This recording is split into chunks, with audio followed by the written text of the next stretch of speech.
onto the Nexus, but can they finish the Nexus? Corki goes down, Ari goes down, only Zyra left to defend. This is going to be game number 1, going over to Royal Club.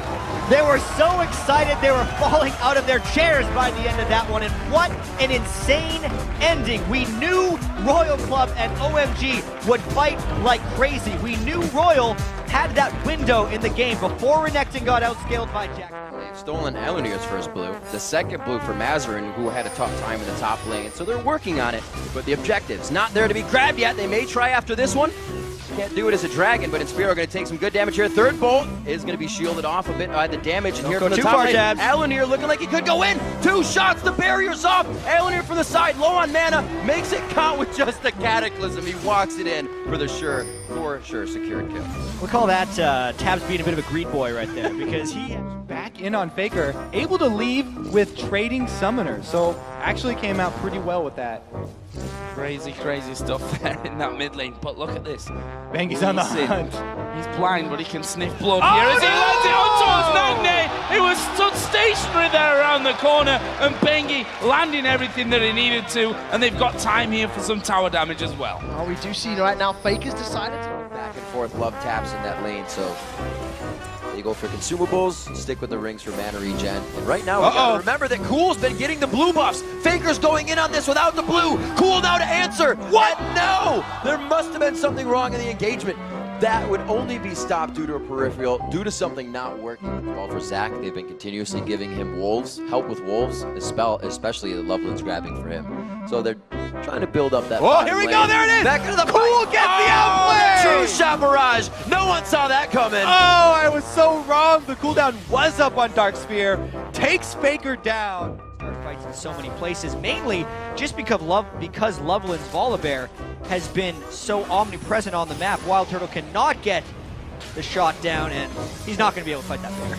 Oh no, Crescendo just misses!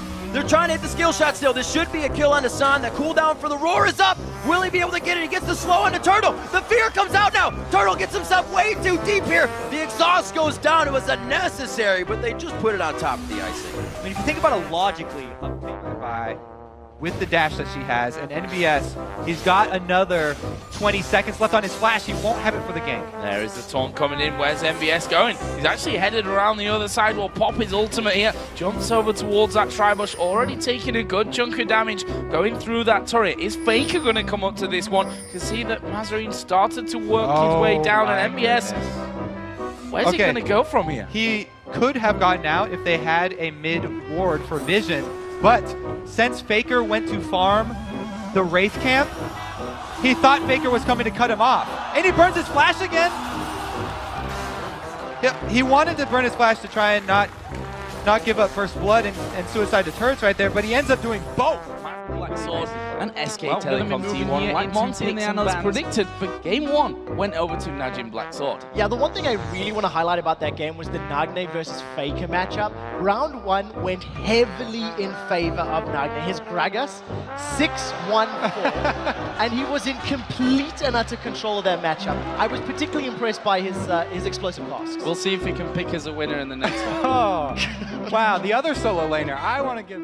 play a slower paced game, especially when they're a sort of like mid-game focused team of just picking fights with mid-range champions, and they're not really forcing the issue, but TG is! Oh, take a look at that. Glowstorm into a flash. Crescendo locks TG up under the tower. Massive turret damage. Ignite is ticking away. The Phosphorus Bomb picks up a kill. Now Genja carries on chasing. Remember the Phage.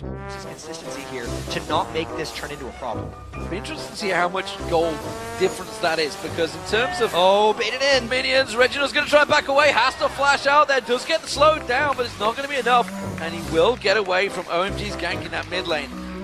Back to my point, what I was about to say is because he picked up a lot of those jungle minions, so that kind of misleading number.